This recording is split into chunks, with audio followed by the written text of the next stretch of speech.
Hello everybody, I am Hetsko, and today I'm back with a brand new Doctor Who Gmod video. It's been a long time, actually it's been a bloody long time, a very long time since we've done one of these. But finally, a TARDIS that I've been waiting for personally for years, for someone to finally make, has, finally arrived. So we're going to talk about it today, very briefly, kind of break down what it is, what its features, and then leave a link to download it in the description. Because, why not keep up an old series on this channel? We've been doing Doctor Who Gmod stuff for years, on and off, so why not? There's been a new release, it's an official Doctor Who one that's been in the show, so let's just talk about it and get a move on. Yes, I am Palpatine, and yes, I'm holding a shotgun, and no, I have absolutely no idea as to why. So yeah, basically, this is the War Doctor's TARDIS. Hallelujah, we finally got there. Someone finally decided to make it. Hopefully Jodie's is next, because I have been looking forward to that one specifically. But here is the War Doctor's TARDIS. As you can see, it is very similar to that of the Tennant model. I'm going to just get the Tennant model up, just so we can see if it is actually just the same, but with a little bit of a different skin. I don't suppose it is, though. I believe it is actually quite significantly different. Although I could be wrong, so we'll see, won't we, when this loads in. Yeah, it seems to be... Actually, it looks a little bit different, a tiny bit, but not massively. Yeah, let's put them side by side. Yeah, it's definitely the same box. I mean, you can kind of see that from the get-go. It just looks almost exactly the same. That being said, it's still quite impressive as a difference. You've got a different bit of a colour shading. Of course, you've got the War Doctor scuffs of white marks and stuff. The signage is all battered up like in the show, as is the other signage up here. And obviously the light is ever so slightly different, a little bit more Matt Smith's, a little bit more like Matt Smith's lamp, but crushed, if you know what I mean. And the rest of it is basically just the same as well. A nice darkened, more rough look to this box. There are two skins. I kind of like the second one a lot as well, which is just having the sort of flames on the inside by the looks of it. I know it's not flames, but it's sort of a darker look. That's more how it looks in the TV show in Day of the Doctor. But yeah, you can have it either way, or you can just pretend he's regenerating or something, I suppose, if you really want to. But yeah, I quite like it personally. I'm going to keep them ones on because they actually look quite nice.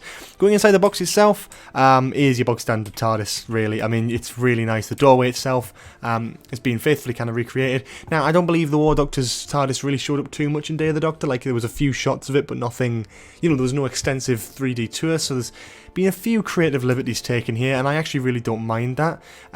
You've got a sort of doorway here, no opening roundel doors like in Classic Who, which is absolutely fine. I think it works perfectly fine here. The roundels are gorgeous, similar to like the first Doctor's TARDIS. There's some sort of door imprint here, which makes me think either that was in the show and I just totally missed it, and maybe I'm just blind, or this is something that the creator decided to do for the TARDIS because they wanted to, maybe some sort of creative impulse, or maybe it's from a different TARDIS that they've just kind of pushed in there, so they've, just reusing a few old textures and stuff, maybe. I don't know. But it's kind of interesting how there's a sort of door imprint there and nothing on the other side. But yeah, talking about that, we got, so obviously the, what do you call them, the pillars, the coral kind of, the same stuff that's in the 10th Doctor's TARDIS, really, but on somewhat of a smaller scale. Yeah, it works really nicely. The roof lights are really cool. The roof itself is really cool. And the TARDIS console is indeed very nice. I believe it's slightly different in places to the 10th Doctor's TARDIS, which is actually quite a nice little bonus because, obviously, in reality, it was just pretty much the same set piece. So it's nice to see a few little changes, albeit mainly just buttons and this mirror thing here. There's like a few little changes, and that was the same with the TV show, really. Like a few tiny little additions, but nothing too major. Just less hammer and hammer smashing the TARDIS console, and more just kind of buttons and switches, and looking slightly more sophisticated than that of the 10th Doctor's TARDIS. And again, yeah, the screen is also there as well, looking very reminiscent of that era. So yeah, it's managed to do it quite well. There's another set of doorways there. I wonder what that's all about. Maybe there's something planned for the future, or maybe that's just, I don't know what it is, but hey, that's just that. So yeah, flying the TARDIS around as per. I mean, there's not really too much more to do, but yeah, you just fly it around, basically same as always. You can like change the spin direction, all that sort of lovely stuff. On the inside, there's no movement on the pillar, which is a tiny bit unfortunate. I would like to have seen something, and if you try and, of course, go into the Time Vortex, you absolutely can, and by absolutely no surprise at all, the Time Vortex is the one from 2013, sort of Series 7B type look, which is always quite nice, I guess. As you can see here, yeah. But in Day of the Doctor, there was some sort of golden time tunnel, which is like a little bit different. You only saw a tiny bit of it in the episode when the War Doctor TARDIS comes out of the time vortex towards Gallifrey towards the end.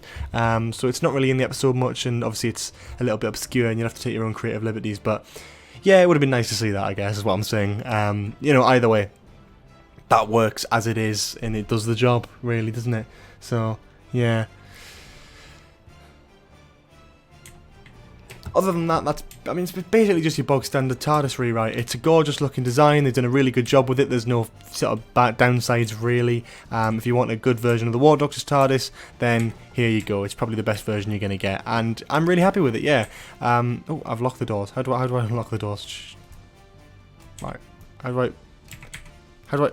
I'm just gonna no clip out of the doors then.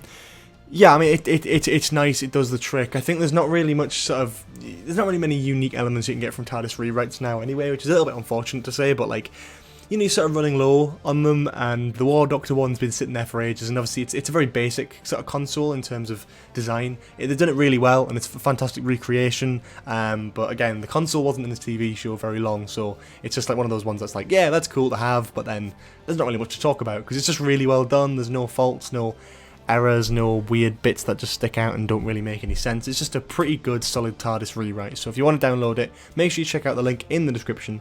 And yeah, hopefully we're going to get a Jodie Whittaker one soon. I mean, the TARDIS has been active for over a year now, so hopefully someone's taking the will to model up a sort of 13th Doctor's TARDIS and put it into Gmod. I saw a few people working on it a while ago, but never heard anything from it, unfortunately. But yeah, crossing my fingers.